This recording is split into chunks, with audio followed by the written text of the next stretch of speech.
Muy buenos días, muy buenas tardes o muy buenas noches, dependiendo en qué zona horaria usted nos ve. Es para nosotros un placer estar de nuevo con ustedes en este conversatorio donde tocaremos temas bien importantes. Antes que nada, quisiéramos agradecerles a ustedes por la gentileza que tienen de estar con nosotros día a día, hacernos sus preguntas y a la vez compartir lo que nosotros acá les proporcionamos, ya que como ustedes saben, son noticias veraces de los acontecimientos que están pasando en nuestro país y que a veces nosotros, por estar fuera del país, no conocemos con exactitud. Por eso nosotros tratamos de invitar a compañeras y a compañeros que nos den realmente y que tengan conocimiento de la situación. Para seguir adelante vamos a presentar al compañero Marvin Izquierdo, que es el que va a estar dirigiendo el conversatorio, y después él va a presentar a las compañeras que estarán con nosotros. Así que muchas gracias. Mi nombre es Daniel Hueso desde Suecia. Adelante, Marvin. Muchas gracias, soy Marvin de Cantagallo, Chalate. Como nadie lo ubica, es un cantón allá en medio entre el Paraíso y Tejutla, allá en Chalate. Actualmente estoy residiendo en Toronto, Ontario. Muchas gracias a las personas que ya se conectaron y quiero dar la bienvenida a nuestras invitadas especiales, la doctora Mirna, la licenciada Gloria Naya y a Edith, pues bienvenida, por favor, si se pudieran presentar. Pues. Bueno, por orden de edad.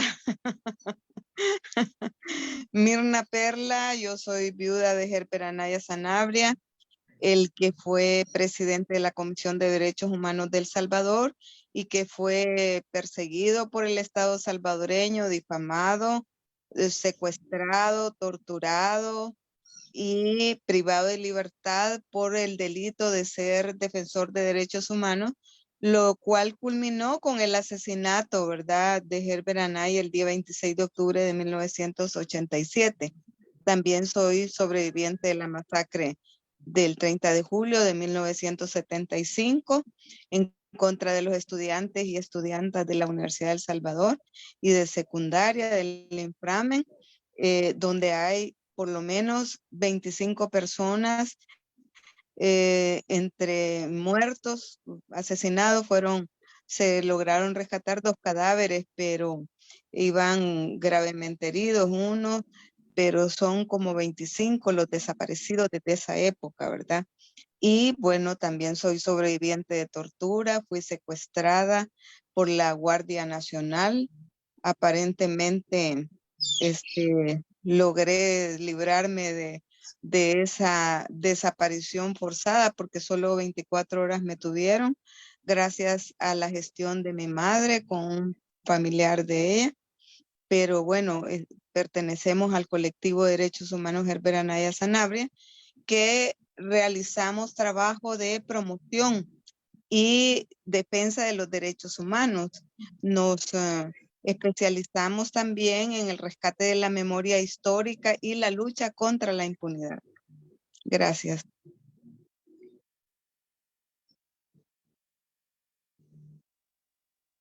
Orden de Dani, a voz.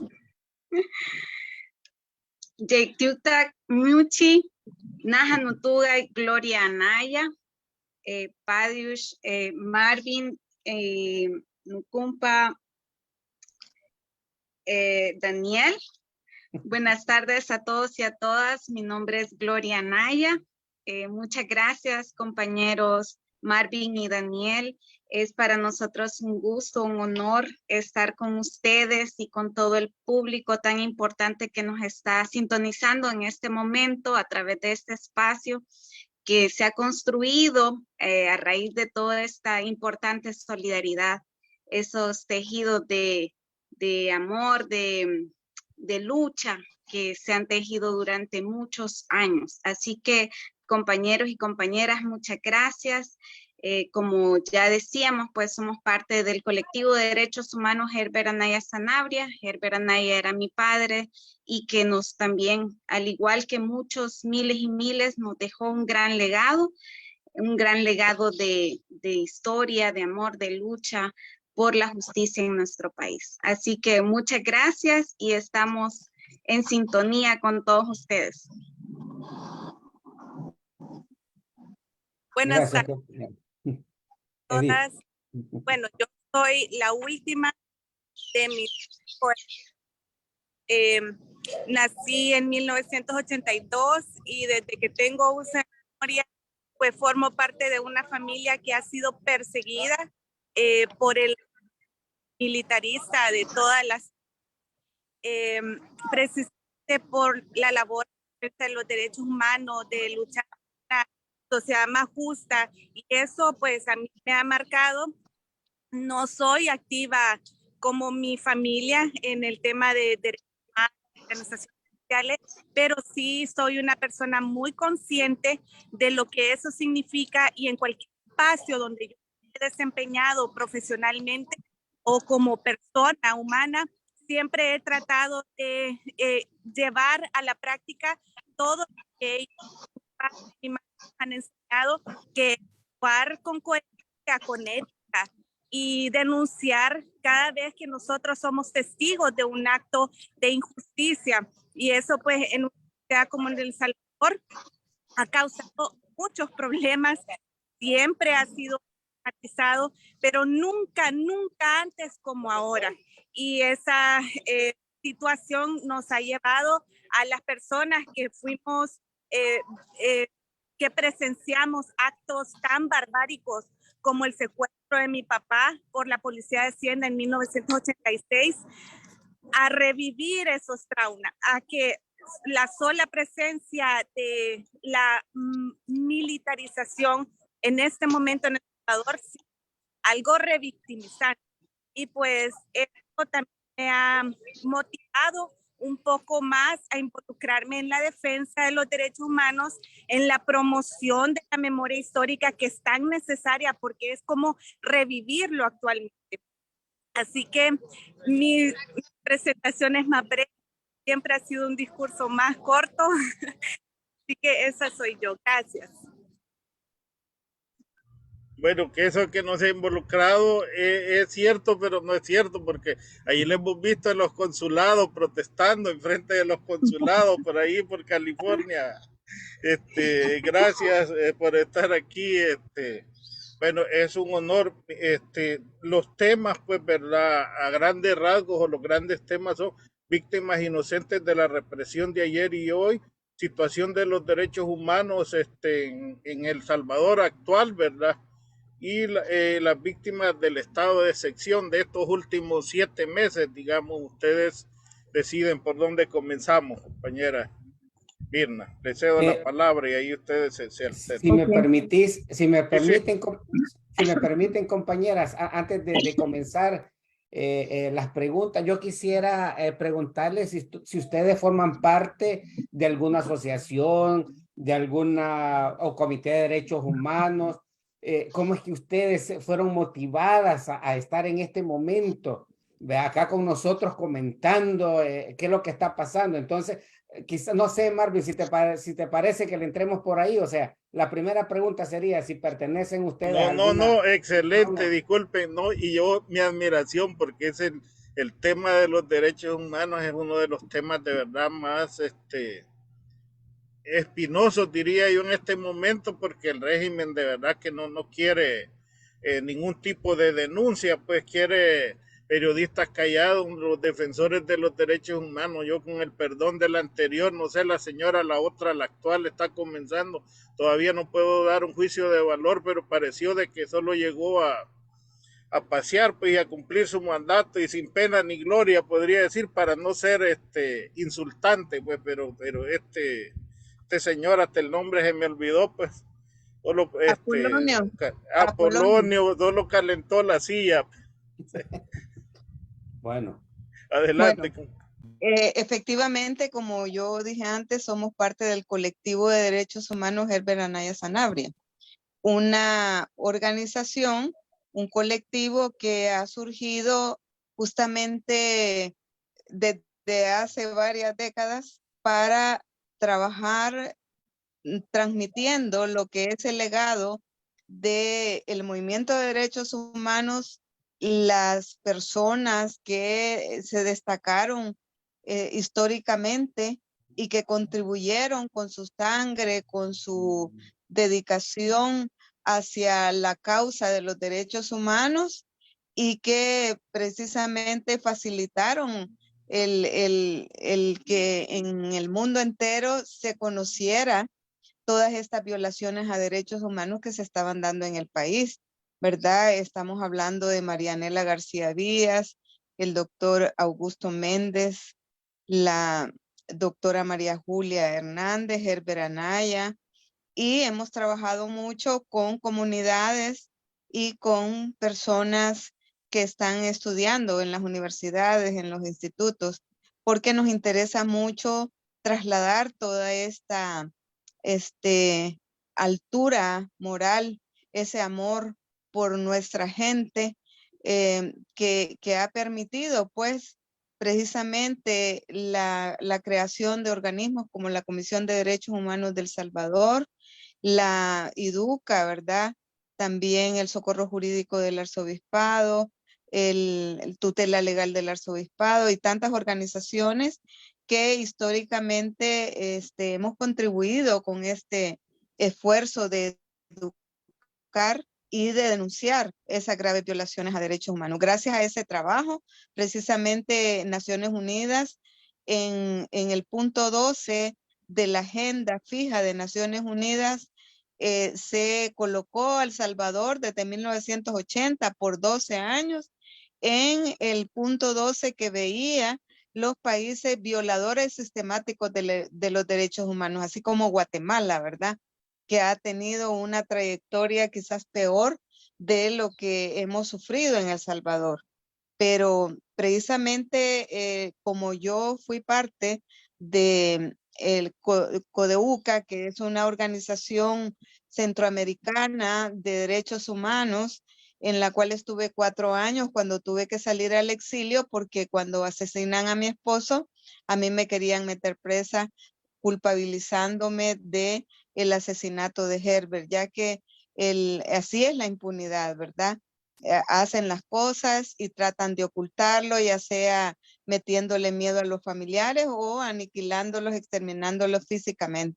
Precisamente esa es una de las cosas que explican por qué tanta injusticia en El Salvador, miles de personas asesinadas en masacres o individualmente, ¿verdad? Selectivamente o indiscriminadamente, torturadas y no hay justicia, ¿verdad? Estamos enfrentados a eso.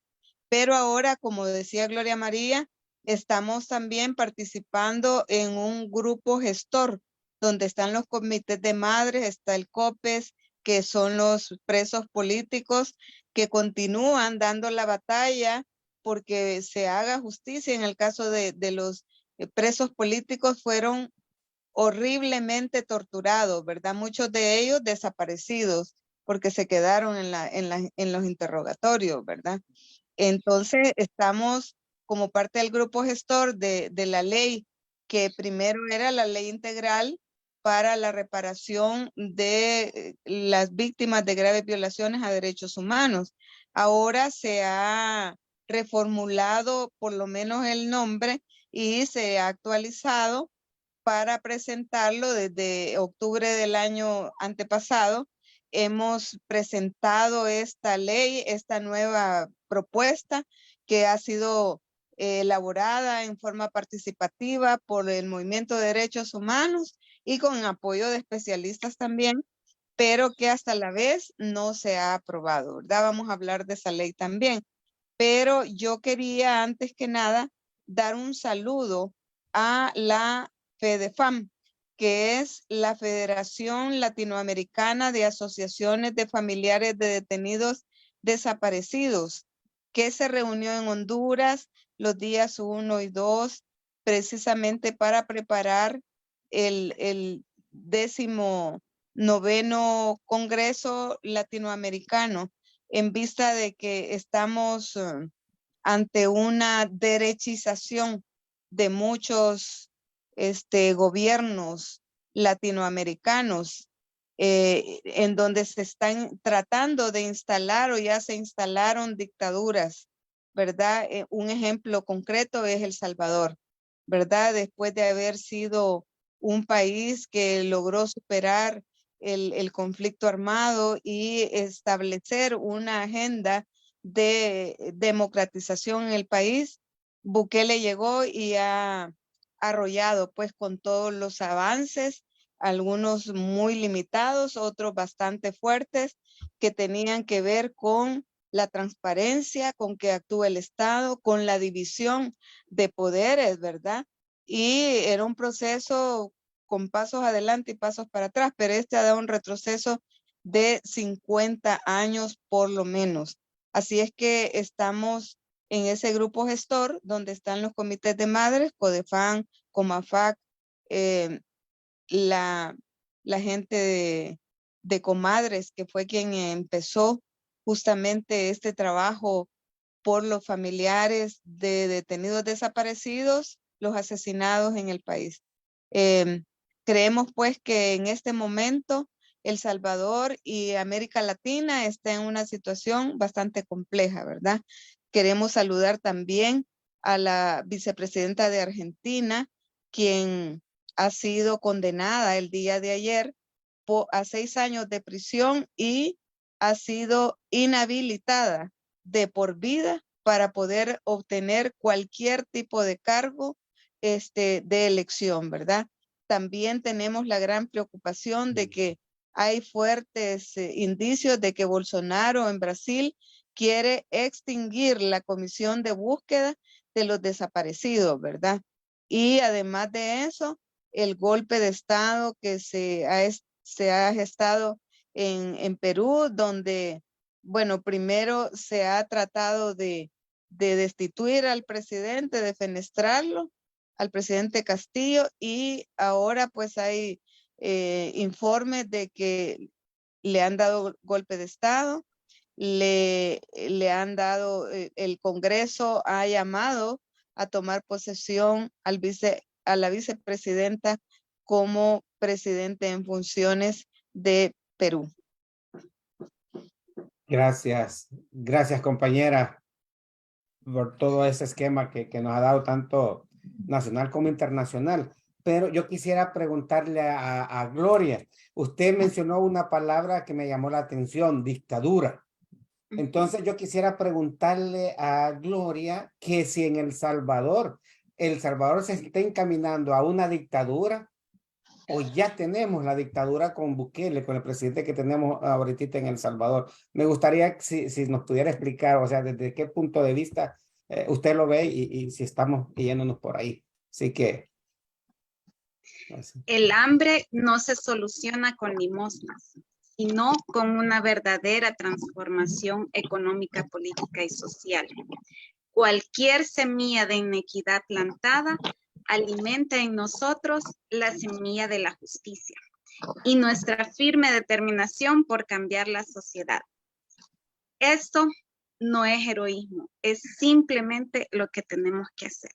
Precisamente eso es lo que el mensaje o uno de los mensajes que mi padre Herbert Anaya nos dejó y que nos ha motivado a continuar con ese legado tan valioso que nos han dejado miles y miles que lucharon contra una dictadura militar en el pasado. Y que esa misma dictadura, el mismo esquema que se está siguiendo por parte de este régimen actual es lo mismo que se está repitiendo. Las víctimas estamos viviendo exactamente lo que en el pasado vivimos.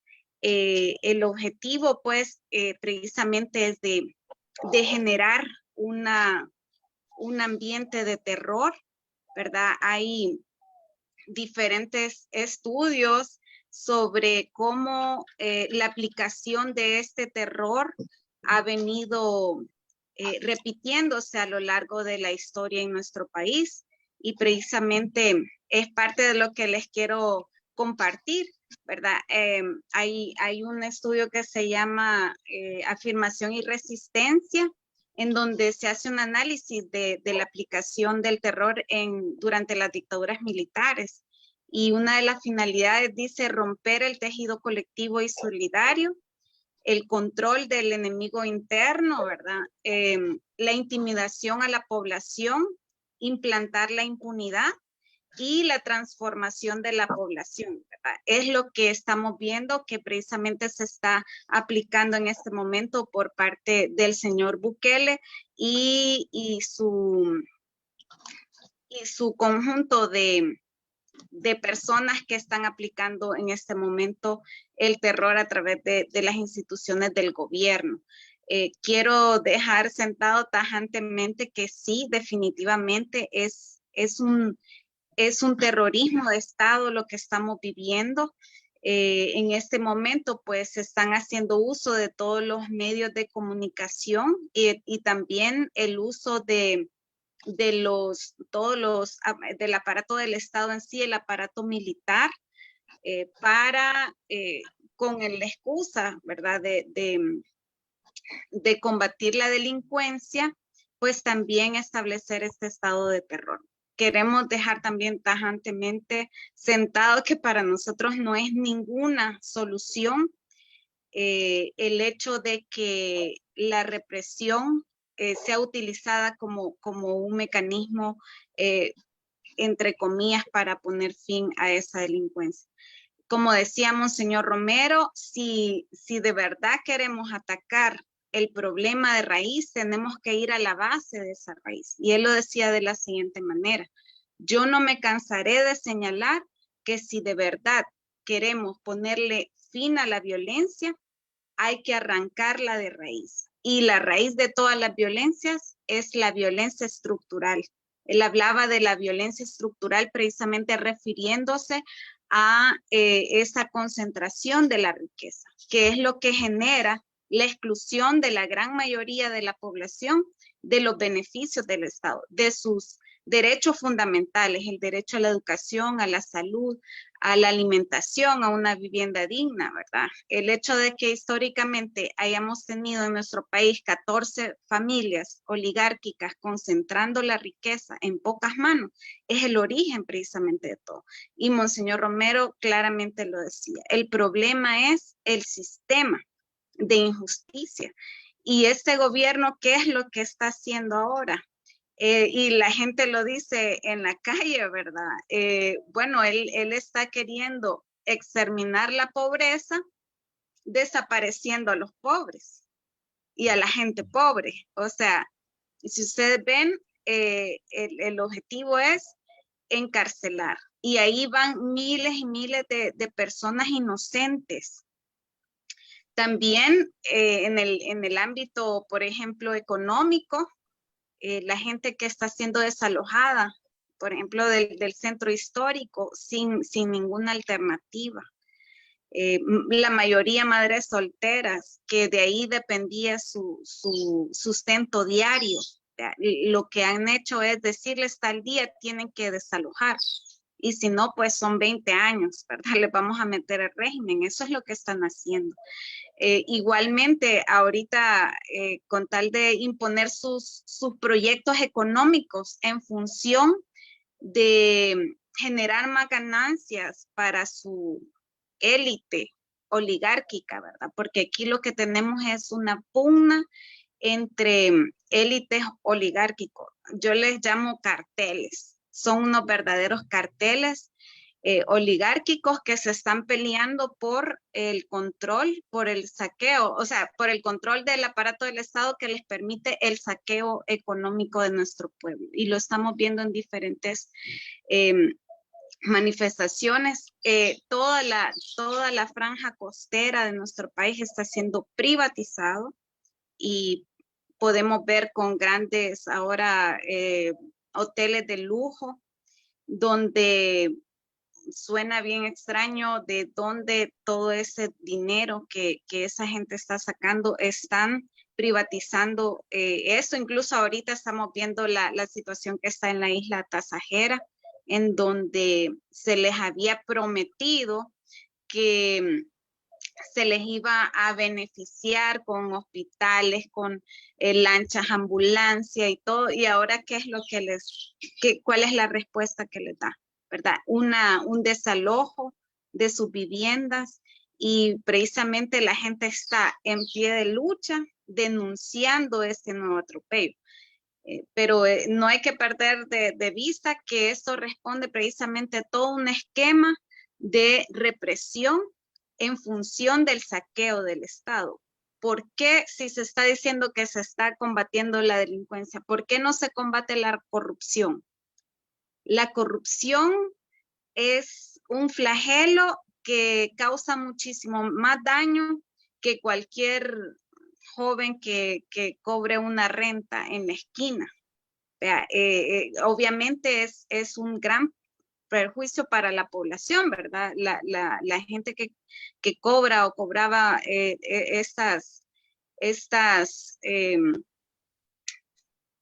pues rentas que se le llaman. Pero, ¿y por qué también no se le persigue a los grandes saqueadores que están robando por millones en este momento? Imagínense que tenemos ahorita lo del tema del Bitcoin. ¿Cuántos recursos nos están esfumando del pueblo salvadoreño a través del archivo Wallet y ese proyecto del Bitcoin? O sea, ¿dónde está el hospital de Rosales? O sea, todos esos proyectos, ¿dónde están de beneficio para la gente? No es cierto que los hospitales estén abastecidos de medicina. Todo está siendo saqueado y a esas personas no se les persigue. Tenemos los grandes genocidas, los que fueron a masacrar allá el Mozote, el Zumpul. ¿Dónde están los responsables de todos esos graves crímenes? Por el contrario, todavía se les rinde homenaje a través de muchos mecanismos. Todavía tenemos el cuartel El Zapote ahí, en donde es un museo en homenaje a todos aquellos que hicieron tanto daño, tanto sufrimiento, tantos crímenes de lesa humanidad. Y incluso tenemos a funcionarias ahí que alaban que le rinden homenaje a gente genocida. Entonces es una contradicción total lo que este gobierno está haciendo, porque mientras plantea temas, digamos que el combate a la delincuencia, ellos roban, ellos asesinan. Ahorita cuántos asesinatos no han habido en manos del Estado, son más de 80, 90, no se sabe cuántas personas ya han sido asesinadas en manos del Estado en este momento. Igual el tema de la corrupción, igual el tema del nepotismo, o sea, todo es una contradicción por parte de este gobierno. Así que definitivamente sí lo podemos calificar como la instauración de una dictadura militar bajo una excusa en la cual pues no es la solución definitivamente a un problema estructural que tenemos y que hemos tenido durante mucho tiempo, pero que el origen está en el sistema de injusticia y de concentración de la riqueza en pocas manos, que en este momento estamos viendo un reacomodo de esas oligarquías, ¿verdad?, alrededor de la familia Bukele, con recursos del pueblo, y que se proyecte incluso a un saqueo, un proyecto de saqueo a nivel regional, porque eso también hay que decirlo, que se están proyectando de cara a otros países, porque obviamente El Salvador pues es muy pequeño para ellos, para su proyección de acumulación de riquezas. Gracias, compañera, por la explicación. Yo creo que más claro no nos puede quedar de que estamos viviendo, El Salvador está en una plena dictadura, digamos, o está prácticamente tratando ya de asentarse la base concreta para que en un momento determinado no se pueda quitar de inmediato con las luchas que se tienen dentro del pueblo. Yo quisiera, más que todo, disculparme de Marvin, porque él es el que iba a estar dentro del conversatorio y le quité la palabra, así que te regreso, Marvin. el micrófono y vas a disculpar porque este es un hice la pregunta a la conversatorio y compañera no, porque no se me olvidaban, por mi edad se me olvidan a veces las cosas. Así que adelante, no Marvin. te preocupes, Daniel, somos compañeros y las compañeras saben que es un conversatorio. Mira, de lo que tú dijiste, Gloria, y quería también a la compañera Mirna y a Edith, por supuesto, hacerle la pregunta. Yo veo una etapa y El Salvador no es la excepción. Desde uno, el Poder Judicial ha sido vulnerado a través de la destitución, ¿verdad? De las primeras de 5 magistrados, entonces tenemos como que no hay separación de poderes. Por el otro lado, lo que está sucediendo en este caso en Argentina con Cristina, yo lo veo con algunos, digo compañeros porque yo soy parte de la izquierda, que les acusa, por ejemplo, de sobresueldo, digamos, y yo entiendo que el sobresueldo no es un delito, pero si fuera un delito, lo que nos dice, nos dijo Mauricio Funes aquí en un programa de acá de la Intercontinental, que Bukele recibió por 36 meses sobresueldo, $10,000. ¿Y por qué unos sí están presos por haber recibido sobresueldo y otros no? O sea, ¿cómo está funcionando, digamos, el Poder Judicial? A ti que fuiste también diputada, Gloria, el presidente tiene autorización para agarrar fondos del Estado y chiviarlos en el archivo wallet o meterlos, pues no necesita autorización, él puede agarrar dinero del presupuesto y utilizarlo, decir, yo creo que el Bitcoin va a funcionar y los meto aquí, o sea, no necesito una autorización, porque esto es un desastre, pero aparte de eso, hubo una violación ahí a la ley con lo que hizo él, porque son dineros públicos, no son de la bolsa de él, no sé, me caben esas dudas. Sí, definitivamente, como decíamos anteriormente, hay una contradicción definitivamente entre el discurso y la práctica, ¿verdad? Entre lo que se dice y lo que se hace. Todo lo que él establece como puntos estratégicos de ataque, ¿verdad?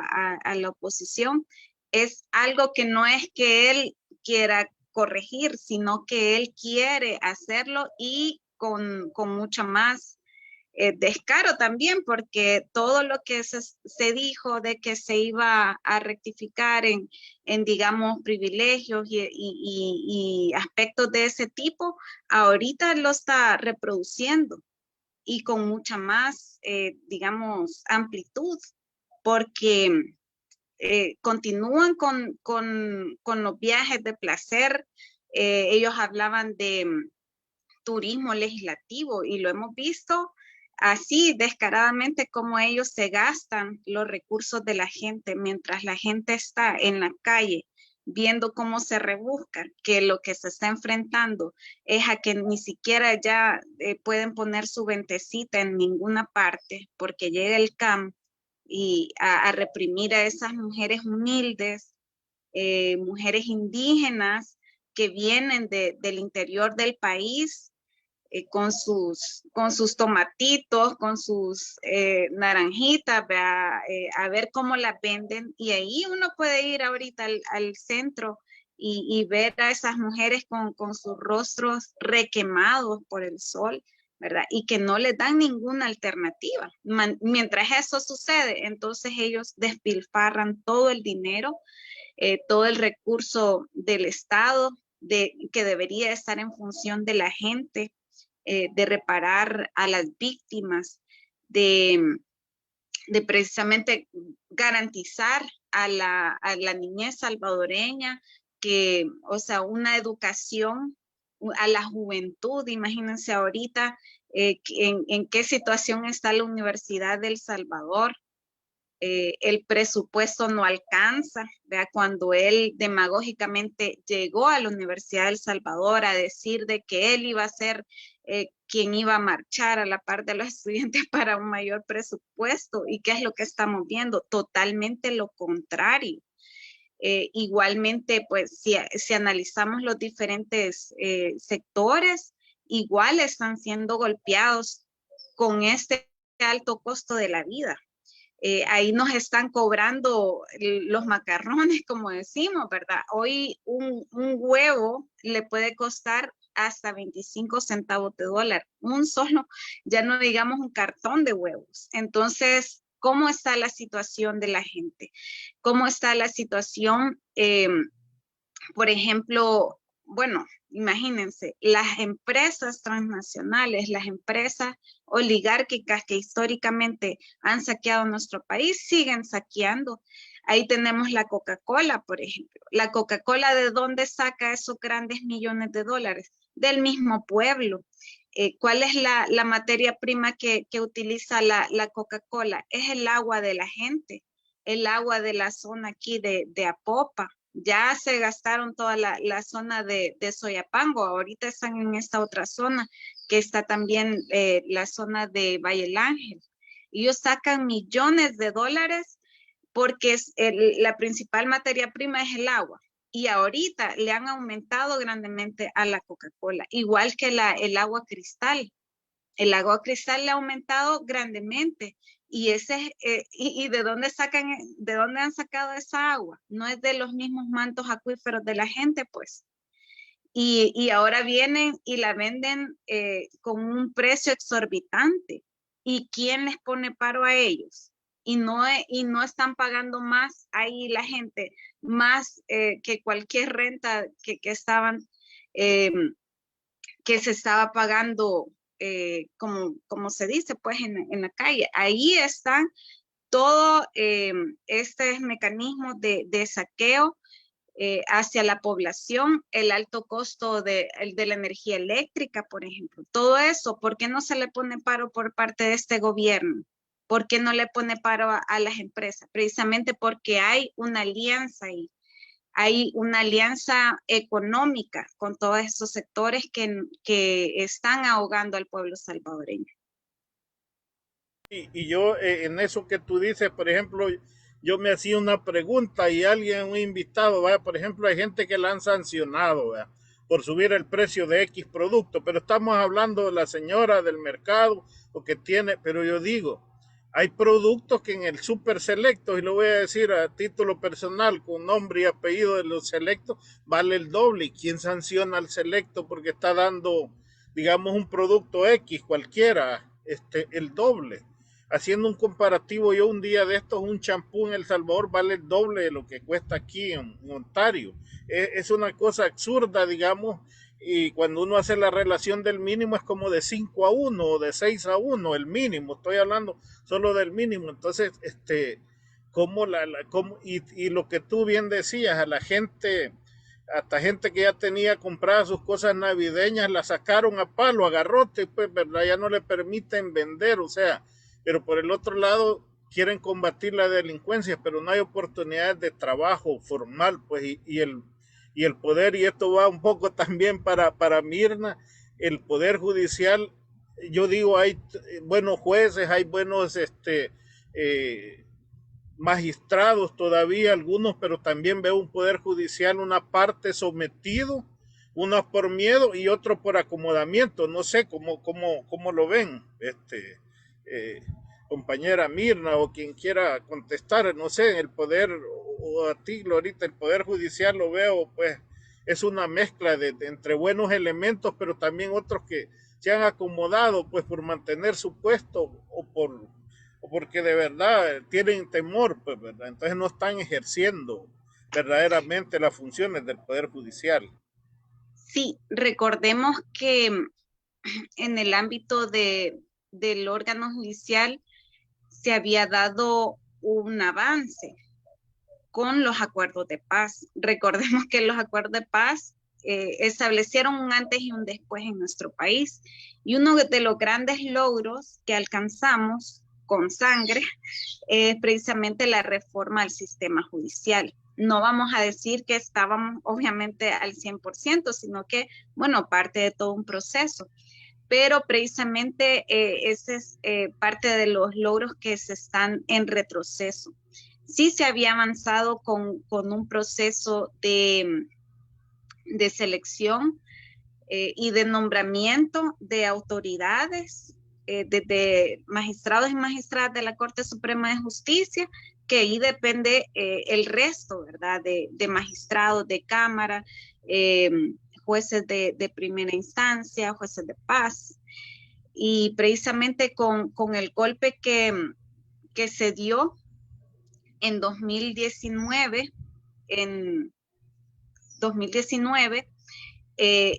esto afectó grandemente a la independencia judicial. Y eso es lo que estamos viendo en este momento. Cualquier juez que resuelva con base a derecho, como decimos los abogados y las abogadas, es decir, con base a lo que establece la Constitución y no con base al capricho, en este caso, pues del mandatario de turno, entonces ese juez o esa jueza es perseguida. Ese juez o esa jueza es amenazada con destitución, con traslados injustificados, ¿verdad? Y eso lo hemos visto en muchos casos. Y igualmente a nivel de empleados y empleadas, ¿verdad? Al igual que se está viviendo en las diferentes instituciones del Estado, es una persecución terrible para quien no cumpla con los designios o los caprichos que en este momento están teniendo por parte de quienes están ostentando las direcciones o están al frente, pues, de las instituciones. Lamentablemente, pues, el órgano judicial, que es fundamental en todo el proceso de garantía de la justicia para el pueblo salvadoreño, porque necesitamos un órgano judicial que realmente sea independiente y que aborde los casos desde el ámbito del derecho, desde el ámbito de lo que establece la Constitución y las leyes, y eso no es lo que estamos viendo en este momento, ¿verdad? Con el régimen de excepción prácticamente hemos perdido todos los derechos y garantías fundamentales que habíamos conquistado durante la reforma que se estableció a partir de los acuerdos de paz. Si se recuerdan, pues yo en otras ocasiones les he comentado parte del trabajo que mi padre hizo cuando él fue igualmente encarcelado, ¿verdad? Él fue previamente secuestrado frente a nosotros y torturado durante 15 días. Vea, aquí está este estudio que se llama La tortura en El Salvador, que se realizó con base a los testimonios de la totalidad de los presos políticos que estaban en ese momento, alrededor de 700 presos políticos, que el 100% habían sido torturados. Eso lo hizo, ¿verdad? Cuando eso lo documentó cuando estuvo preso en Mariona, ¿verdad? Cuando estuvo preso en Mariona. Aquí están las diferentes formas de tortura. Creo que aquí las diferentes formas de tortura, son 30 formas de tortura que ellos lograron demostrar que se estaban aplicando en ese momento para todos aquellos y aquellas que estaban alzando su voz en contra de todos aquellos crímenes de lesa humanidad que se estaban cometiendo en nuestro país. Eso fue una labor realizada al interior de la cárcel de Mariona. Mi padre, junto a sus compañeros que también habían sido capturados en ese momento, porque fue una redada contra los organismos de derechos humanos, que prácticamente la oficina la tuvieron que trasladar al interior del penal de Mariona, precisamente porque todos habían sido capturados ahí, y el objetivo que tenían sus torturadores era obligarlos a desistir de esa labor que estaban haciendo. Pero mi padre, junto a sus compañeros y compañeras, pues resistieron, y al contrario, ¿verdad?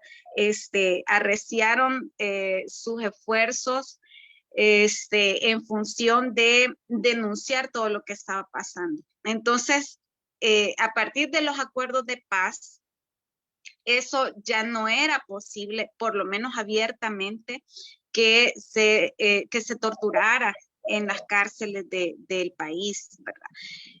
Pero ahora sí lo estamos viendo. Incluso lo vimos con el secuestro y la captura de estos niños que simple y sencillamente por hacer una obra de teatro sobre la historia de nuestro país, fueron precisamente también secuestrados y torturados en el Bajo Lempa. O sea, una comunidad que viene de sufrir la dictadura militar del pasado y ahora está volviendo a vivir los mismos hechos con las nuevas generaciones. Imagínense, esa es parte de las pesadillas que jamás quisimos que se volvieran a repetir.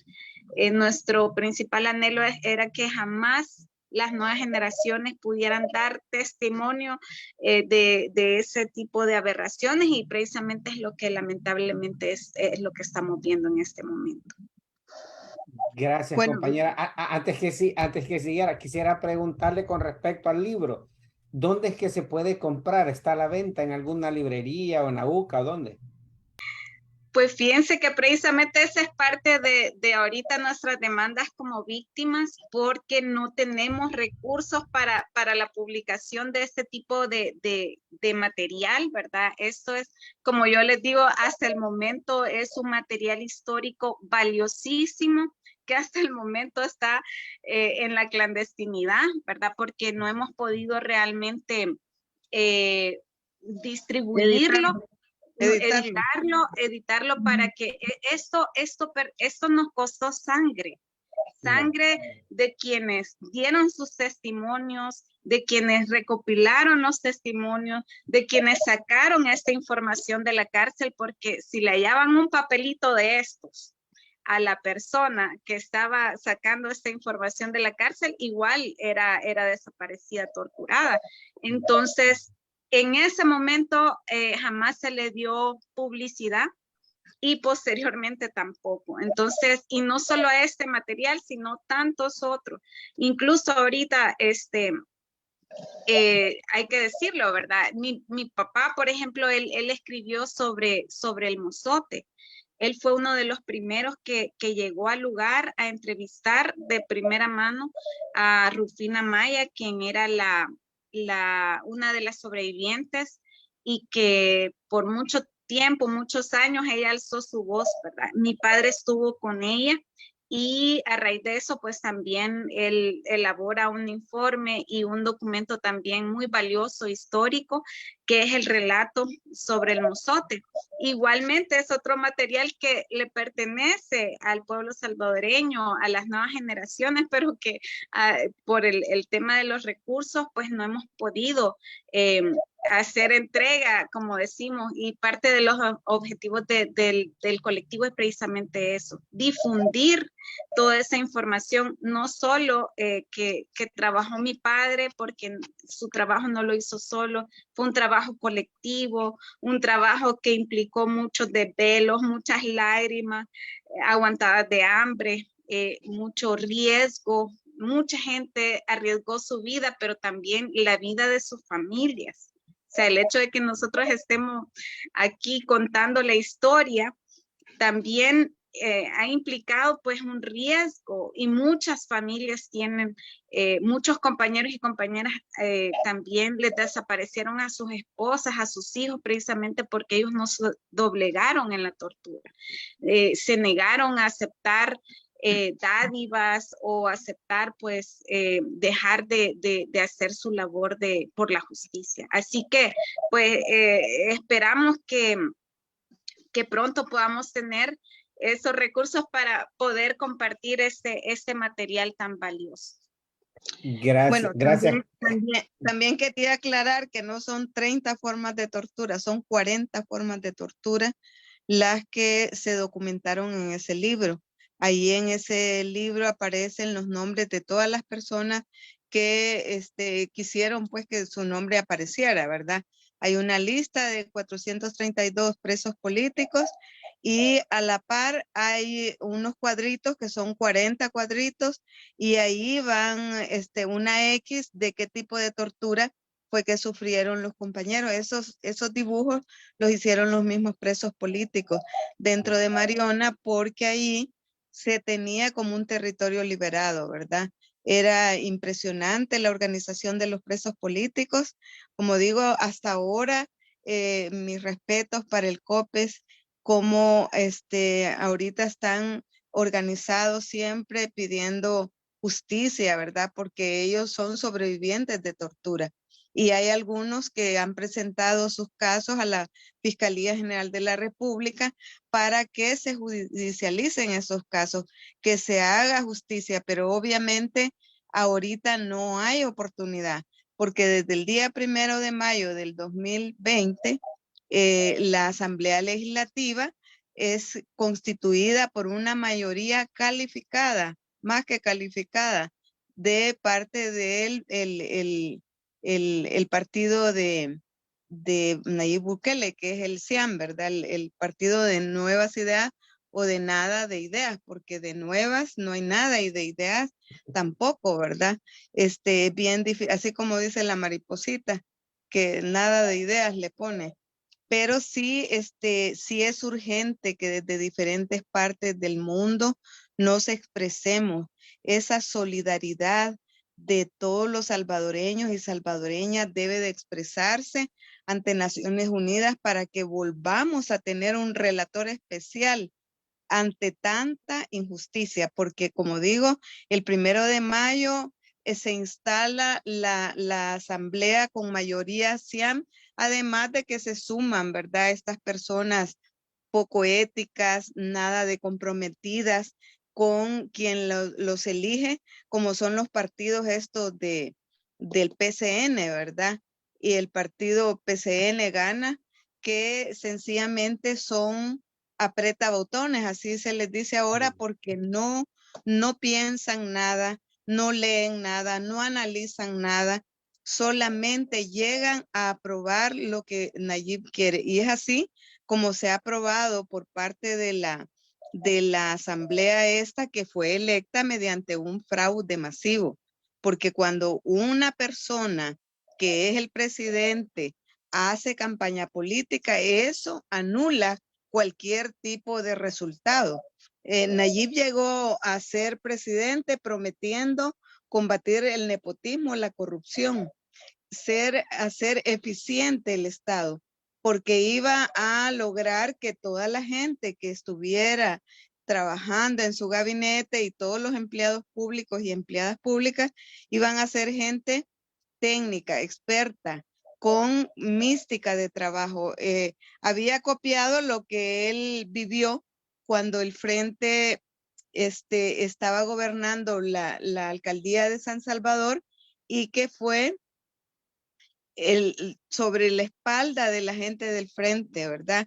Que trabajaron 24 horas los 7 días. Entonces él llegó con la historia de que iban a trabajar 24/7, que no iba a despilfarrar el dinero, pero lo hemos visto ahorita que se ha ido para Costa Rica con todo un despliegue de lujo, de despilfarro, con los fondos nuestros, ¿verdad? Además de haber despilfarrado eso no sabemos cuántos millones ha metido en la tal Bitcoin, ¿verdad? Hablan de 70 millones, pero realmente no hay acceso a la información pública.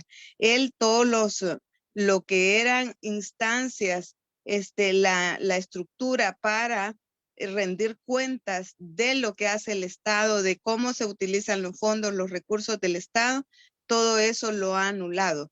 Él ha anulado el Tribunal Supremo Electoral, anuló la Sala de lo Constitucional primero, desde el 1 de mayo del 2020, anuló la Asamblea, la Fiscalía General de la República y esta gente obedece nada más al Twitter, ¿verdad? Porque lo que él dice, y además como es un ignorante, es un, digamos, no tiene mística de trabajo, no tiene don de mando, ¿verdad? Él por Twitter dice todo. Entonces, precisamente, tenemos el gran problema de que además de haber destituido a la Sala de lo Constitucional, a los pocos días eligió a la tercera parte de la Asamblea Legislativa de la Corte Suprema de Justicia, que eran 5 magistrados más, son 10 los que tiene él que le obedecen. Entonces, para tomar decisiones en la Corte se necesitan 8 votos. Él tiene 2 más. así como tiene de sobra los votos para tomar decisiones de mayoría simple y de mayoría calificada, que es con la mayoría calificada con la que se puede elegir la Corte Suprema de Justicia, la Procuraduría de Derechos Humanos, que acaba de nombrar a una persona que, aunque sí sabe de derechos humanos teóricamente, lamentablemente cuando ella estuvo en el cargo, no hizo su mejor papel y definitivamente ha llegado ahí porque es obediente, ¿verdad? Lo mismo que los jueces. A los jueces sacó un decreto mediante el cual los jueces que tuvieran 30 años de servicio o 60 años de edad iban para afuera. Por supuesto que dejó la salvedad de que la gente que tenía 30 años de servicio o 60 años de edad podían quedar a disposición. Pero esto que significa es una lesión muy fuerte a la independencia judicial, a la estabilidad de jueces y juezas, que redunda en anular la independencia judicial y que eso perjudica a los justiciables, a las personas comunes y corrientes, como por ejemplo toda esta gente víctima del régimen de excepción que ha aprobado desde el 27 de marzo de este año la Asamblea CIAN, y precisamente que ya ha costado más de 60,000 personas capturadas, que son capturadas en forma arbitraria porque no llevan orden de detención ni administrativa ni judicial, ni mucho menos están siendo capturados en donde están cometiéndose los delitos. Todo apunta a que hay una gran mayoría de personas inocentes que han sido capturadas precisamente para la propaganda, la campaña que Nayib Bukele tiene con miras a reelegirse. Una reelección que es de todos conocido, es inconstitucional. Hay 6 artículos de la Constitución que así lo dicen claramente, ¿verdad? Y es una vergüenza que gente como Félix Ulloa, el vicepresidente, ande diciendo de que Nayib Bukele puede ser reelecto cuando él fue uno de los paladines de la defensa de la Constitución. Ha trabajado mucho precisamente para que reformáramos la Constitución y fortaleciéramos la independencia judicial, fortaleciéramos la independencia de poderes, el sistema de pesos y contrapesos. Y ahora sale con la bayuncada, porque no le puedo decir de otra manera, el ridículo de decir de que Nayib se basa en disposiciones constitucionales que están escondidas, pero una constitución no puede tener ni una coma ni un punto escondido. Todo es de obligatoria responsabilidad del Estado dar a conocer la normativa y más que todo la carta de la fundacional de nuestra nación, como es la Constitución. Entonces tenemos ese gran problema de que ha anulado todo lo que puede ser, digamos, ajuste de cuenta, ¿verdad? Y el debido proceso para la gente que en una cantidad de 60,000 personas han sido capturadas de una forma violenta. Entre esta gente, pues sí, está el caso también de una chica de 16 años de edad que estaba embarazada. Es una muchacha que vive en una, digamos, lugar muy humilde. Estaba esperando el bus precisamente porque la hermana le había dicho que le avisara cuando venía el bus y ella está en la parada de bus frente a su casa cuando aparecen los soldados y capturan a un señor que estaba ahí también esperando el bus de seguro. Pero entonces como estaba ella ahí, también se la llevan de encuentro y la tiran al suelo, la golpean y a esta niña la hicieron abortar. No sabemos en qué condiciones ella estaba, pero toda la gente que capturan, nadie sabe el paradero de estas personas. Entonces, técnicamente están desaparecidas, ¿verdad? En el caso de esta niña que se llama Carla G, porque no se puede, es una niña, es una menor de edad, que junto con más de 2,000 niños menores de 18 años están presos en las mismas condiciones que los capturan gente que no está habilitada para capturar, como es gente del ejército, porque quien tiene que que hacer, garantizar la seguridad ciudadana es la Policía Nacional Civil. Pero y si este cuerpo de soldados llega a capturar a alguien, esa es una captura nula. Y entonces es nula también porque ni siquiera investigan a la gente. Y lo que hacen los jueces también cuando les remiten los casos a las personas, a los jueces, a esas personas inmediatamente les decretan la detención sin valorar si hay o no hay prueba. Con solo el nombre de la persona son miles de gente que están presas y son pasapapeles los jueces. Pues. Y el juez que se atreve, como decía Gloria María, a dictar una resolución conforme a derecho, conforme a las razones de la sana crítica, conforme a la normativa nacional e internacional, esa gente o la destituyen o la trasladan con un traslado que les perjudica. Por ejemplo, el juez Tony Durán está en Zacatecoluca siendo una eminencia, si él ha sido hasta magistrado de la Corte Suprema de Justicia. Es uno de los jueces que es capacitador, que es fundador de la nueva justicia penal reformada como producto de los acuerdos de paz, donde se pactó la reforma judicial. Es un hombre muy, además de muy valiente, ¿verdad? Entonces, porque les ha dado vergüenza, porque ese es un hombre que ha hecho mucha bulla a nivel nacional e internacional, no lo destituyeron, ¿no? Porque ya viene la ola de destitución para el juez Tony Durán, porque ya están preparando otro decreto que es también retirar de la carrera judicial a las personas que tienen 25 años de haber ejercido como jueces. Entonces, en esa colada se van todos los fundadores de los tribunales que fueron fundados precisamente a la luz de la reforma penal, ¿verdad? Así es que estamos en una situación caótica, no hay duda que es una dictadura. De acuerdo a los acuerdos de paz, valga la redundancia, el ejército no podía crecer exorbitantemente.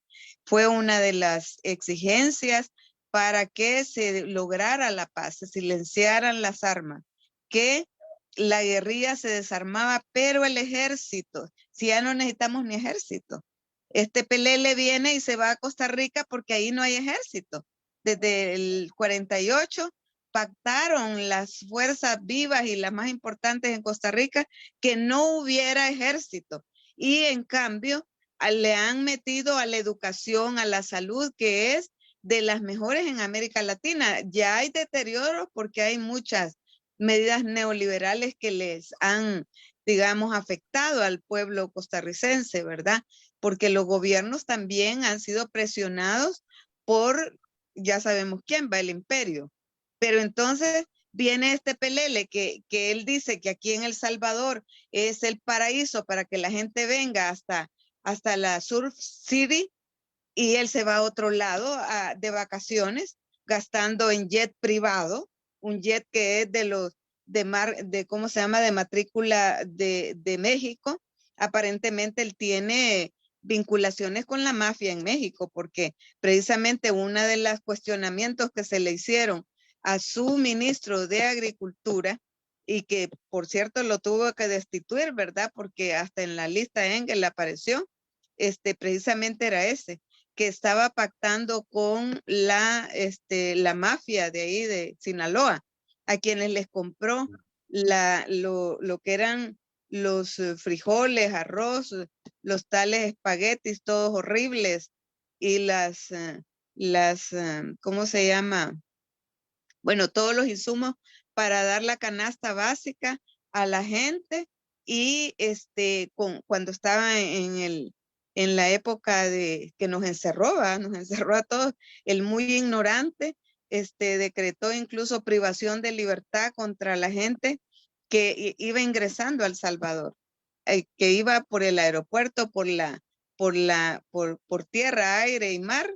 Ahí los privaban de libertad, los metían en lugares improvisados donde no había garantía de atención médica, ni siquiera, y como es tan ignorante, no le pidió al colegio médico y a los médicos epidemiólogos que le instruyeran cómo es que se iba a tratar esto de la pandemia.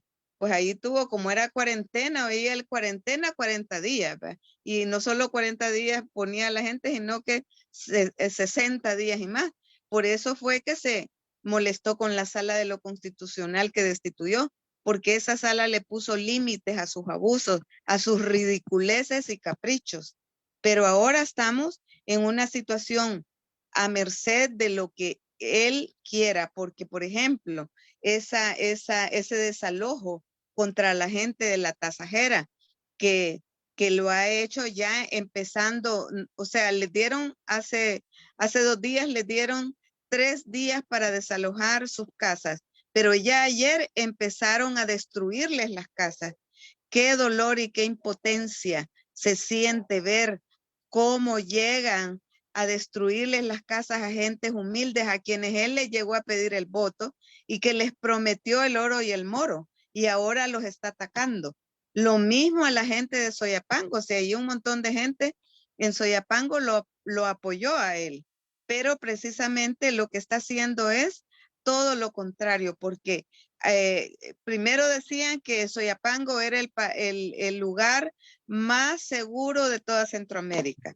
Y ahora están metiendo un operativo militar de 8,500 soldados y policías, ¿verdad? Policías parece que son unos par de cientos, pero los soldados son los que están haciendo ese cerco militar que no tiene nada que ver con combatir ni la delincuencia, ni las pandillas, ni mucho menos el crimen organizado.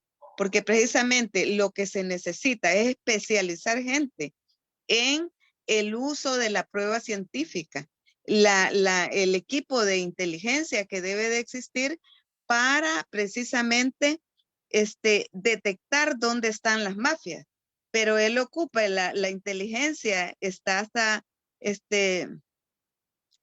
interfiriendo ¿cómo se llama?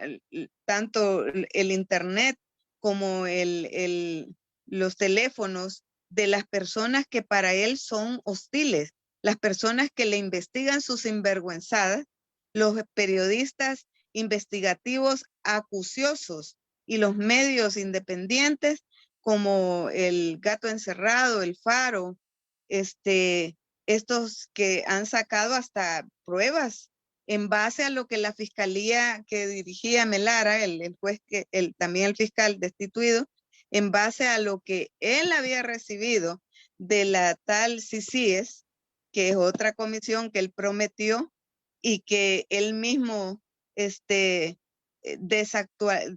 desarticuló porque lo que ellos buscaron fue la corrupción, y la corrupción ahora en grande y en muy descarado es de los ministros, por ejemplo, el ministro de Alaví de Salud, que ha tenido hasta que crear un decreto legislativo para decretar reserva total de los fondos que manejó Alaví durante la pandemia y de los fondos que siguen manejando como Ministerio de Salud, porque como dijo Gloria, ya todo el saqueo que se ha hecho contra los hospitales, bueno, el Hospital Rosales ya quedaba solo para que lo ejecutaran, ya estaban avanzadas hasta las licitaciones y todo,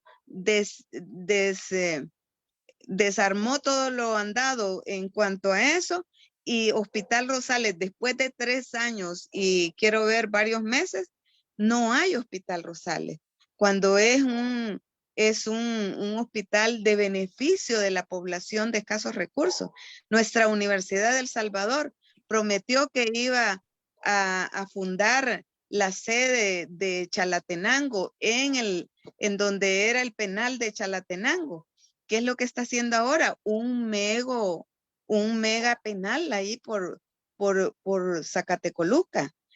O sea que a los jóvenes les ofreció estudio y trabajo, pero lo único que les ha cumplido es la cárcel, el secuestro, la desaparición forzada, porque no solamente las personas que son privadas de libertad mediante el régimen están desaparecidas.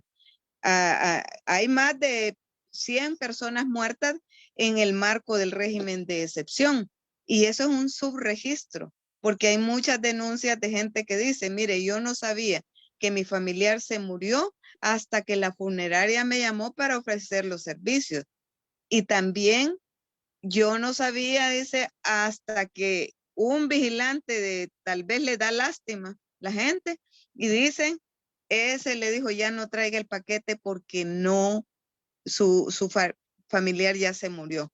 ¿Y qué es lo que están haciendo ahora? Diciéndole a la gente incluso que paquetes ya no le van a recibir cuando ya estén condenadas las personas según este régimen de excepción, que les van a recibir nada más $220 mensuales. ¿De dónde va a sacar la gente $220 mensuales si a quien tienen preso es a la persona proveedora, la que va a trabajar remuneradamente? Hay familias enteras que los niños están abandonados. El caso bien público de unos niños de Tacuba que se llevaron al abuelo, se llevaron a 3 hijos, a una hija, a un sobrino, y ha quedado una persona con 12 niños. Y esta gente pobre, son jornaleros. ¿Y cómo van a recibir ingresos? Entonces tenemos una situación de violación a derechos humanos escandalosa, como nunca la pudimos imaginar en esta época, ¿verdad? Persecución a los organismos de derechos humanos, ¿verdad? A Cristosal, a Educa, a todas las organizaciones que han estado recibiendo informes así sistemáticos de que hay capturas, que hay, digamos, despilfarro, ¿verdad?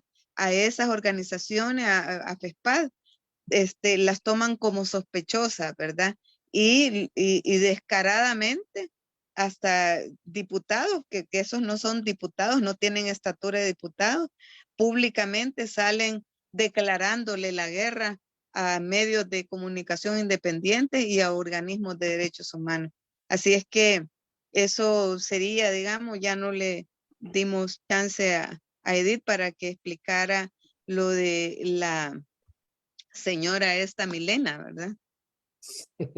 Sí, no, pero ya No, viene, le no, vamos a yo, dar el tiempo. no, de verdad, Edith, que está por ahí, compañera. Yo dije, yo venía solo como la quinta pelona a hacer bulto acá, porque eso siempre hago. No, aquí están las meras hablando. No, pero yo sí le quería preguntar, porque yo como persona salvadoreño que vive en el exterior, digamos, del doctor Zamora, ¿verdad? Que para mí era un lujo de embajador, esté de acuerdo o no en todo uno, pero un hombre muy preparado. A Milena, y lo digo, ella no era del genocida y eso no es delito, pero sí veo yo inmoral hacer apología y ponerlo como un héroe de guerra, como un héroe de la nación a un genocida como eso, pues, ¿verdad? Yo eso sí se lo reprocho, pues, y una persona que con tan falta de preparación que se le ve lo que es la diplomacia, pues que me perdonen. Con respecto al doctor Zamora, yo lo veo casi como, no sé, como un insulto, pero o sea, ahí lo que dice la doctora Mirna Perl, la hipocresía, por un lado le quitan el nombre a la brigada que se llamaba Domingo Monterrosa, la tercera brigada, le quitan las letras, pero yo sé de buena fuente que en papeles en el Estado Mayor se sigue llamando igual, y nombran a la embajadora, a la nuera de él que hace apología, la nombran embajada, nuestra principal embajada del Salvador, que por la cantidad de salvadoreños que viven en Estados Unidos. Pero fíjese que tan no confía en ella este presidente Bukele, que tiene que pagar lobistas a quienes les paga miles de dólares mensuales, despilfarrando el dinero, el trabajo que debería de hacer esta señora, ¿verdad? Porque si es la embajadora, ella es la especialista, ella debe de asumir esa responsabilidad, pero no, paga a un fulano que le haga el trabajo a Milena, pues. Ella solo la tiene de cómo se llama,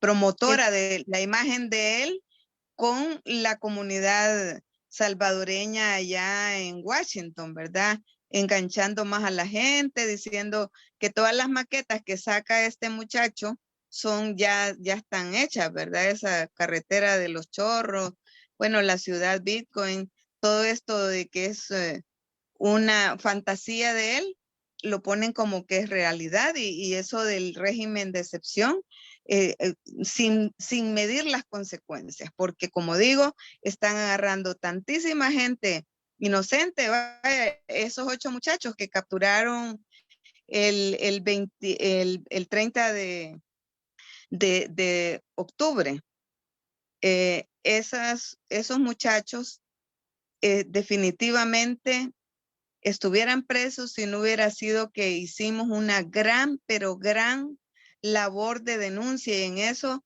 los agradecimientos a toda la gente que ha hecho eco de esa denuncia. Esos muchachos fueron torturados y les decían, ustedes ya no van a ver ni la luz del sol porque van presos solo por haber presentado una obra de teatro. Son muchachos que viven en una comunidad, que son estudiantes.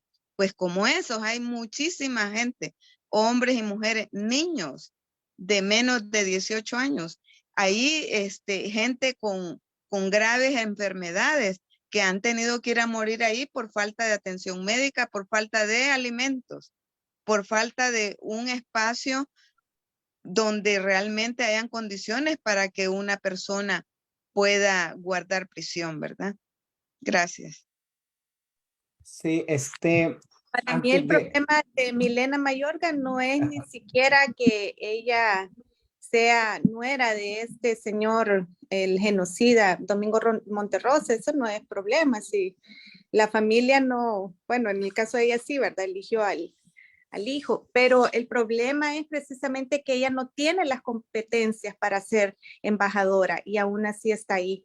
Y lo peor de todo es que si tuviéramos que ponerle rostro a los mismos de siempre que tanto odia el presidente y que tanto sacan a cada rato, pues le pondríamos la cara de Milena Mayorga, y es de los mismos de siempre. Ha sido diputada de la Asamblea Legislativa en representación de Arena, nunca ha representado los intereses del pueblo, y ahora como embajadora de El Salvador en Estados Unidos no representa los intereses de la diáspora salvadoreña. Entonces, para mí es un insulto muy grande que esa mujer está ocupando ese cargo que no le corresponde, que no tiene ni siquiera comparación con el doctor Zamora. Nada más, gracias. Bueno, gracias por la aclaración. Antes de seguir adelante, solo Glorita parece que quería agregar algo. Ajá. Sí, yo quería, como les comentaba, que mi papá fue uno de los primeros que estuvo en el lugar. Les quería compartir un extracto de su testimonio sobre lo que El mozote. pudo sobre el mozote, sí, para que vean cómo, o sea, lo que esa señora está justificando, ¿verdad? Y está alabando que se haya hecho. ¿Puedo? Por supuesto. Adelante. Dice así, para que oiga el mundo cuál es el precio que hemos pagado por la paz de nuestra nación futura. Herbert Anaya Sanabria. Inicia de esta manera el relato. Dice, hay veces nos insertamos presurosos, donde nuevas sensaciones inexploradas muestran sus matices. En una columna informe, el estrecho camino nos conduce hacia el mozote. Llegamos cuando casi todo comienza. El lugar se encuentra enclavado en el regazo de 3 cerros. Allí las semillas germinaron. No hubo más pie del hombre o de la mujer que la aplastara. Su única calle ancha deja entrever su tierra colorada. El tinte se lo dieron los siglos, pero sé que el verdadero color se lo dio un día la guerra. para quedarse inmóvil diciéndonos algo. Mejor dicho, gritándonos algo. Nos movemos sin darnos cuenta, casi mecánicos, doblamos por su centro, en lo que fue la plaza. A los lados, enormes enredaderas han cubierto de sombra las húmedas paredes encorvadas que aún quedan. Fueron moradas donde la grulla de cipotes corría jugando a escondelero. Los ancianos requemados sobre la piedra mostraban su cansancio arrugado. Cae la tarde. La última tarde del último verano. Las agujas de un tiempo invisible marcan casi las 6. Mientras tanto, la cocina ríe con el hervor de los frijoles. La Juana mira al Juan. Ambos esperan inquietos llegar la noche. El chumpe llora. Los pericos callan. Un alma de Chucho corre bobo y rezagado. De pronto, explosiones y gritos. Los morteros se acercan acosando con su humo negro. Las ráfagas de fusiles automáticos intimidan el ánimo. Luego, un enjambre de soldados aparece con la mirada desorbitada. Esconden el miedo en improperios desaforados. Vienen en búsqueda del guerrillero. Salgan todos de sus casas. Afuera nadie se quede. Todos a la plaza. El campesino indignado y sin camisa sale vociferando en sus adentros. Cuilios desgraciados. Otro cateo. Las mujeres preocupadas con sus delantales prensados de pequeñas manitas llorosas. Se van juntando por la calle. La tensión se volvió un pequeño rictus a la muerte. Los viejos enclenques forzan sus mandíbulas e invocan a Dios. El famélico perro esconde la cola. Corre a esconderse en señal de sumisión. Mi teniente dice que son guerrilleros, por eso van a morir aquí. La sentencia estaba echada. Un murmullo de gritos descorre el velo del silencio.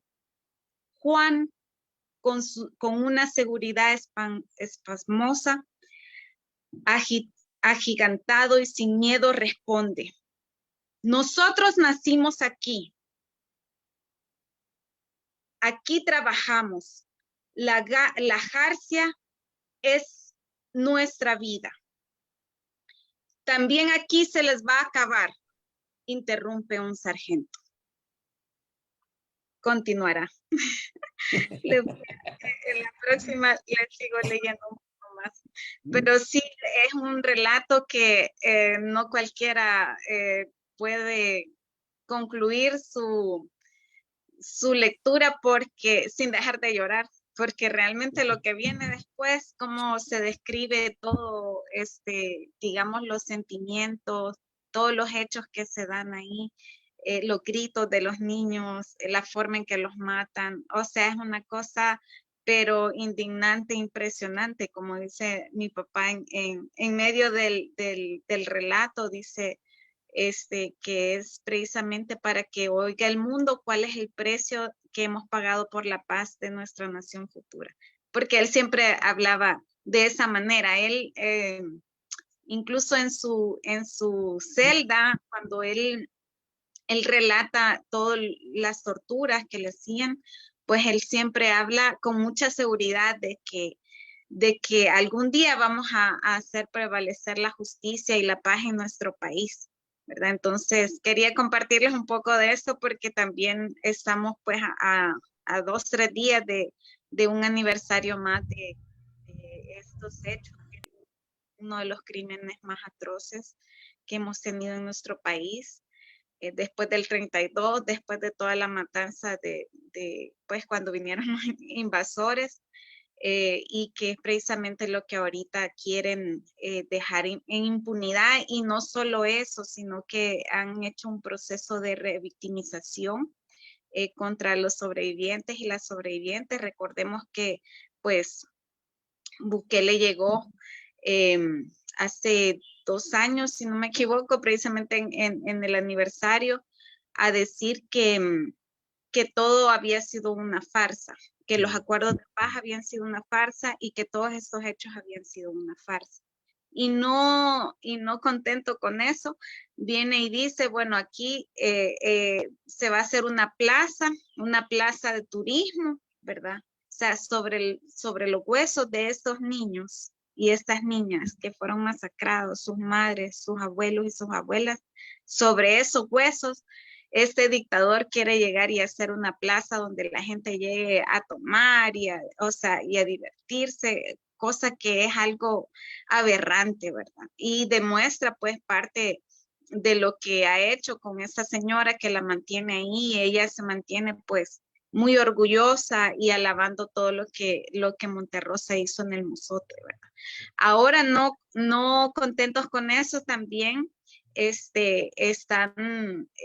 han solicitado que se filme una película por parte de Hollywood en donde en ningún momento le han consultado a las víctimas directas de este atroz crimen, ¿verdad? Entonces todo lo que apunta es que va a hacer una película que tergiverse la historia, que siga con el relato de quienes hicieron estos hechos, ¿verdad? A lo mejor a justificar esta matanza, ¿verdad? Entonces es algo que estamos viviendo, algo terrible, que se repite a diario, ¿verdad? Porque precisamente esto les permite a ellos abrir las puertas para todo que se desarrollen nuevamente estos hechos y seguir perpetuando la impunidad.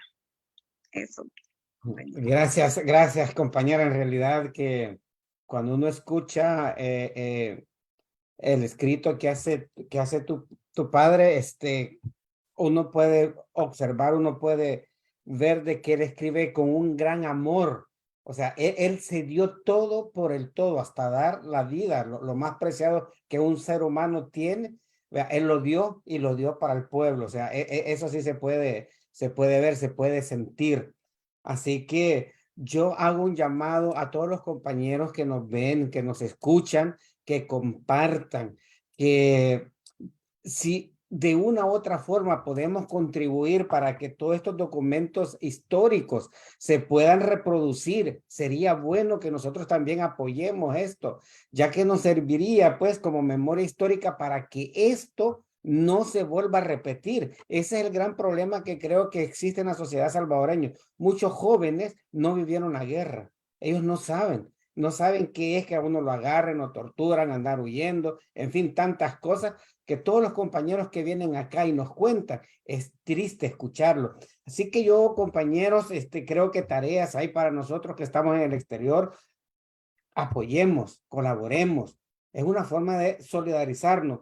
Lo otro que yo quería decir es con respecto a lo que dice la compañera Mirna, con respecto a estos 8 jovencitos que agarraron, que los metieron presos y que decía ella de que les decían que no iban a salir, pero que se hizo una campaña tanto nacional como internacional, y una vez queda demostrado pues de que el pueblo es el mismo que va a salvar al pueblo. La denuncia es bien importante que nosotros la hagamos de cualquier acontecimiento que sea en El Salvador, es de tratar la manera de hacerlo lo más inmediatamente posible, que sienta el régimen de Bukele que no está solo, sino que sí hay un montón de ojos que está viendo todas las violaciones a los derechos humanos que se está dando en contra del pueblo salvadoreño. Así que es un llamado que yo hago, y de una vez aclarar, muchos compañeros me han preguntado el por qué nosotros no dejamos algunos comentarios en la página.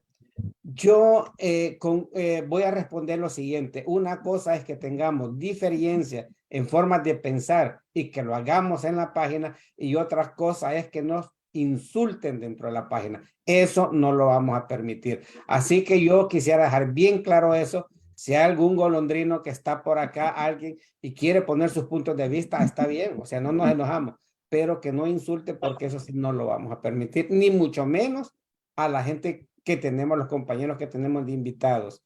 Y a la vez agradecer a los compañeros que están dentro de la página, que sí, de una u otra forma, pues nos defienden también o defienden a nuestros invitados, porque se ve que conocen en realidad qué tipo de invitados tenemos.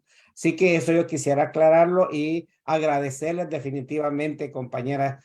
Es un honor, bueno, hay momentos que las palabras, uno no sabe qué palabras utilizar cuando se tiene compañeras así como ustedes, que nos dan una gran...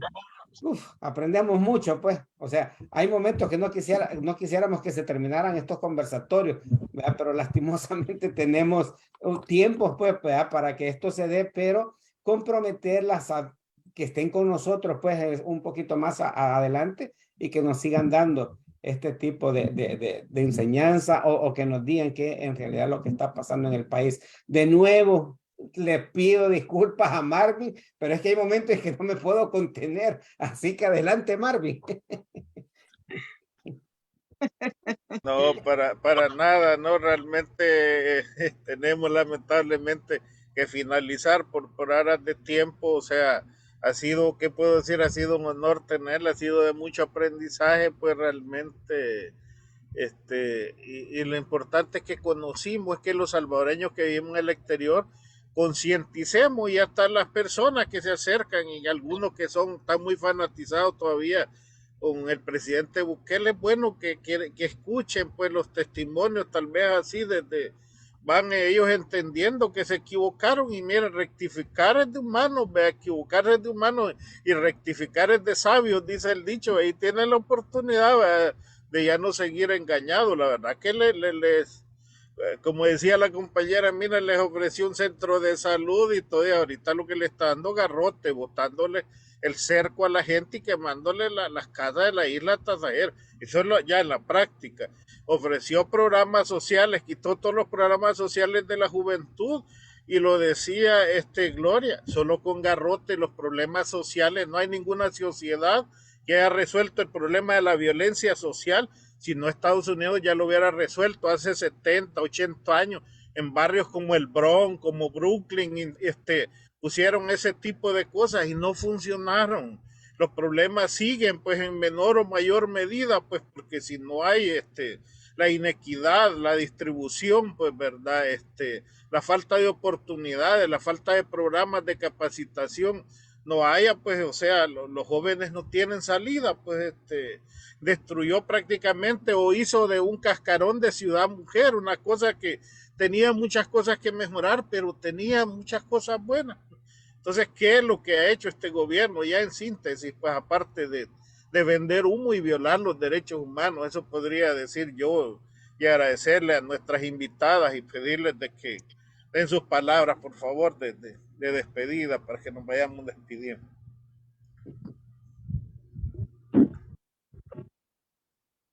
Bueno, compañera Mirna, como ella fue la que comenzó, va a comenzar también con... Si Yo algo creí se que le ha era la quedado, última, compañera. porque la primera, después es la última, pero bueno, la verdad es que es bien importante, compañeros. Para mí es tan agradable, de gran satisfacción que ustedes estén desde tan lejos, siempre conectados con nuestro país, por ese amor que nos une a esta gente tan maravillosa de nuestro pueblo salvadoreño, que ha luchado tanto y que lamentablemente no logró, ¿verdad?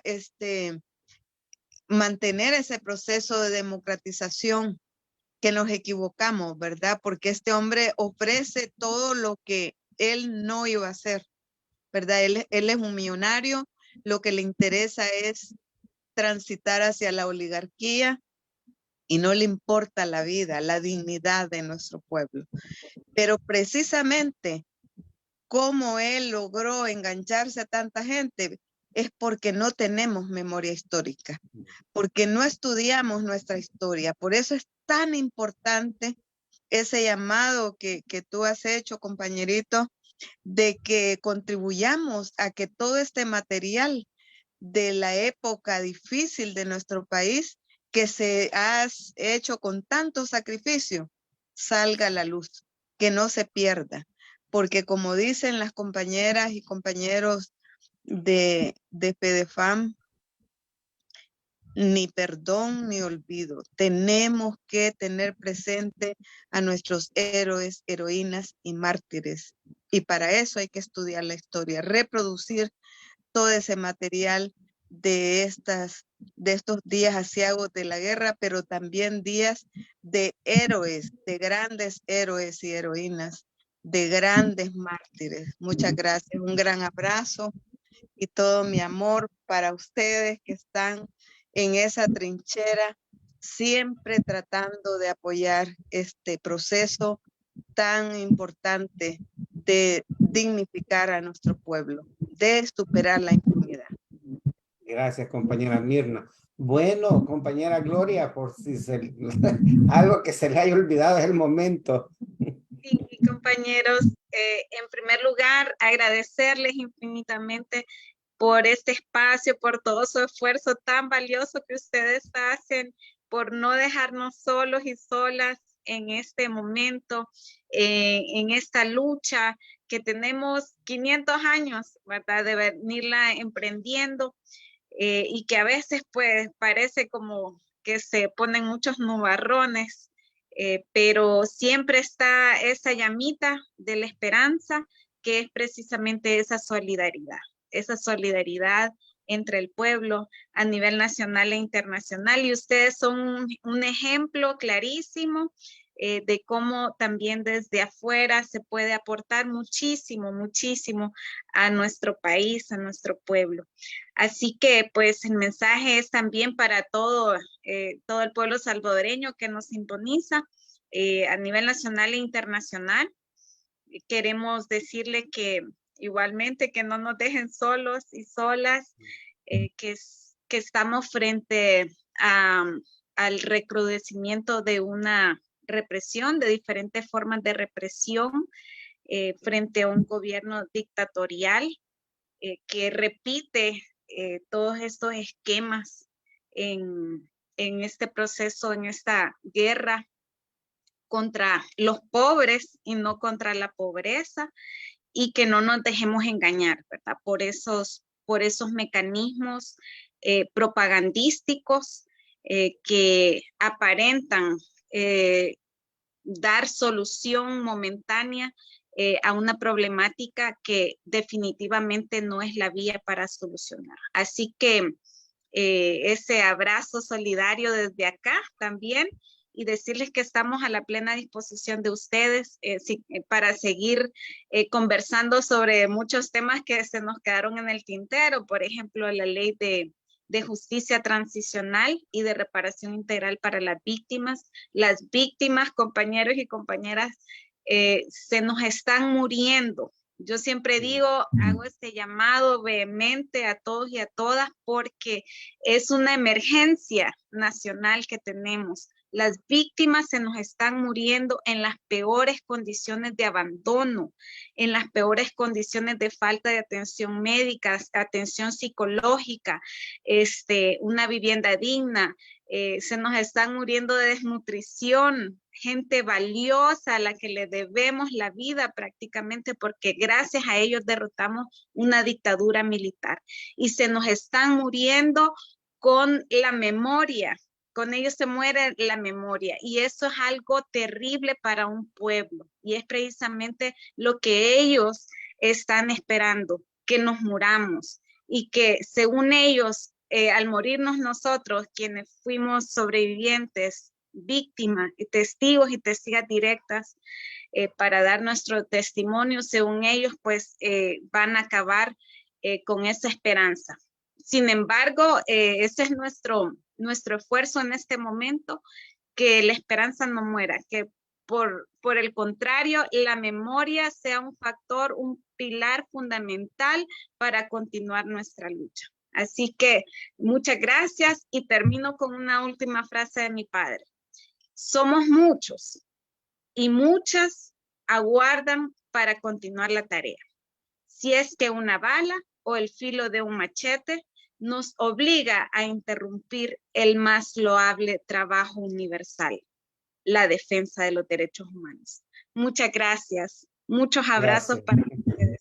Gracias, compañera. Bueno, ahora vamos a escuchar a Edith, que le pedimos disculpas porque no la dejamos hablar en esta ocasión, pero sí me comprometo, nos comprometemos que en la próxima es con ella que vamos a hablar. Así que adelante, Edith, para que se despida de los compañeros que nos están viendo y nos están escuchando. Adelante. Sí, bueno, no se preocupen, yo vine en apoyo solidario. Y bueno, hacer un recordatorio y un llamado a todos y a todas que somos herederos y herederas precisamente de toda una lucha, la cual nos ha permitido en este momento o por mucho tiempo poder expresarnos libremente. Eso ha costado sangre y hay que hacer uso de ese derecho que tanto ha costado. No tenemos por qué estar de acuerdo en todo, no tenemos por qué pensar igual. Ese es un derecho y es un privilegio poder pensar diferente. Tenemos que defender eso. Lo que sí nos debemos es el mismo respeto. Tenemos que aprender a tener empatía en los debates y tener debates que tengan argumentos, que sean válidos. No tenemos por qué deslegitimar el sentimiento o el pensamiento de las demás personas. Eso para mí es muy importante y actualmente están queriendo anular la pluralidad de pensamiento y entre más represión, pues más lucha. Y si quieren anular la diversidad de pensamiento, pues ahí sí que no debemos permitirlo. Así que agradeciendo este espacio donde hemos podido plantear muchas cosas importantísimas, aunque la gente no esté de acuerdo, es muy importante abordarlas y nada, simplemente agradecer su esfuerzo en este espacio. Gracias, compañera Edith. Mi nombre es Daniel Hueso desde Suecia. Les agradezco de nuevo a todos los compañeros, a todos los que visitan la página, a aquellos que están pendientes de los conversatorios y que comparten. Así que de una vez invitarlos para los otros conversatorios que habrán mañana también, el viernes igual. Así que bueno, no me resta que decirle gracias a todos ustedes y de regreso le doy el micrófono a Marvin para que cierre el programa. Adelante, Marvin. No, solo agradecerle a nuestras invitadas de honor y agradecer a todas las personas que se conectaron, incluso como decía Edith, los que no coinciden con nosotros, pues o sea, ellos están en su derecho en diferir y está bien eso. Que mañana recordar que va a estar mi amiga, mi chera, Xochitl, Miguel y Olimpia Marinero van a estar con nosotros, ¿verdad? Hablando del trabajo que tiene la DDR, que es muy interesante también, y el viernes va a estar con nosotros nuestro compañero Cayetano Cruz, ¿verdad? Solo eso, y agradecer, gracias, Mirna, gracias Edith, gracias Gloria. Gracias, compañeros, a ustedes. Desde aquí todo nuestro amor y cariño para ustedes y su trabajo, su labor. Un abrazo. Hasta